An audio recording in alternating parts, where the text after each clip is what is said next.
И в завершении выпуска ответственный, вдумчивый работник, хороший организатор, идущий в ногу с новыми требованиями жизни. Все это качество Юрия Станиславовича Таюрского, которому на днях жители Усьмайского района посвятили творческий вечер. С подробностями наши корреспонденты.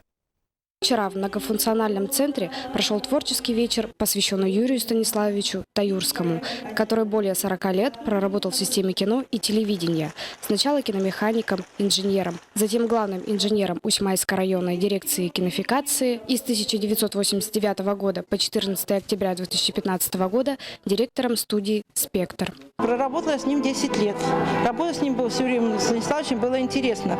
Конечно, немножко такой взбудораженный, где-то торопится все. Но, несмотря на все это, он сделает все так четко, все так красиво. И вот в фильме передача без всяких там каких-то заморочек. Как правило, в студию приходили работники со школьной скамьи или с профессиями далеко от творческой работы.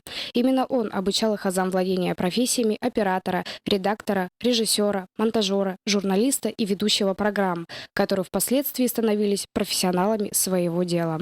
Радует тот момент, что именно студия «Спектр», команда Юрия Станиславовича создала много интересных фильмов про нашу родную природу. Я очень рада, что такой богатый материал у нас имеется в архиве нашего Улуса, что в любой момент мы можем подарить любому высокому гостю, любому человеку частицу нашей родной природы. Благодаря творческому подходу к работе и инициативе Юрия Станиславовича передачи студии «Спектр» и документальные фильмы пользуются большим успехом не только у населения нашего района, но и по всей республике. Анастасия Выборка, Владимир Таюрский, НВК «Саха», Усьмайский Улус.